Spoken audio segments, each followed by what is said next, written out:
జాలీ LB remake చేసినప్పుడు అదొక shock జనాలకి. ఆ. ఎందుకంటే అక్కడ అర్షద్ వార్సి చేసిన సినిమా, ఆ తర్వాత దానికి తెలుగులో చాలా మంది పోటీ పడ్డారు ఆ సినిమా రైట్స్ని తీసుకొని రీమేక్ చేయడం. అంటే ఇంచుమించు పెద్ద స్టార్ హీరోలే దానికోసం చేద్దాం అనే దానికి వెళ్ళిన తర్వాత సడన్గా సప్తగిరి చేసేటప్పటికి చాలా మందికి ఒక చిన్న షాకర్ అది. అవును. అంటే ఫస్ట్ ఆఫ్ ఆల్ అంత ఎమోషన్ క్యారీ చేయగలడా లేదా అనేది, ఎందుకంటే అప్పటిదాకా చూడలేదు మిమ్మల్ని ఎమోషనల్ అవును.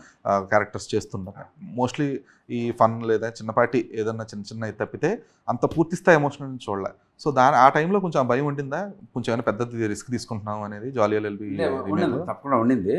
ప్లస్ దాంట్లో డైలాగ్స్ వచ్చి పరశురి బ్రదర్స్ వాళ్ళు ఇచ్చిన ధైర్యం కావచ్చు, ఆపోజిట్లో సాయి కుమార్ గారు కావచ్చు, ఈ వీళ్ళందరూ ఇది మేమంతా జనరల్గా నేను డైలాగ్స్ రాయాలంటే నేను రాసేస్తాను.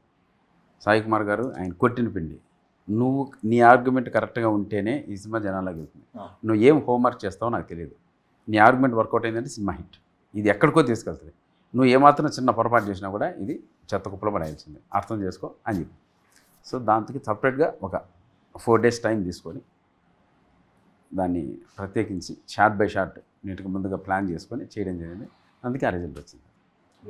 అంటే మనం ఇంకోటి ఏంటంటే మన హీరోగా చేస్తున్నప్పుడు మనకు సాటిస్ఫై అయ్యేంత వరకు 2-3 టేకులు కూడా చేసుకోవచ్చుగా. సో ఆ రకంగా చేసాం. ఆ వెసులుబాటు ఉంటుంది ఆ వెసులుబాటు ఉంటుంది కాబట్టి మళ్ళీ మాటల్లో చూసుకోవడం, లేదు ఇది కాదు ఇంకోటి చేయడం, అలా కొంచెం టైం తీసుకొని చేసాం. జస్ట్ ఆ 4 daysలో కంప్లీట్ చేసాం. బట్ నాకు టైం ఉండడం వల్ల ఆ వర్కౌట్ అయింది. లేదు, ఒక యాక్టర్గా కూడా మీలోని ఒక భిన్నమైన కోణాన్ని పరిచయం చేసింది ప్రేక్షకులకి. నేను దానికోసమే తప్పించాను. ఈ రోజుకి నేను తప్పించాను దానికోసమే.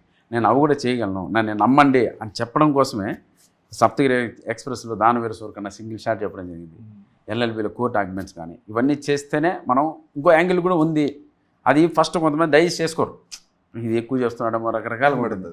అవన్నీ కూడా ఏంటంటే మనకు ఫ్యూచర్కి నాంది అవుతుంది. నేను అవి చేయబట్టే ఈరోజు ఈ సినిమా వచ్చింది.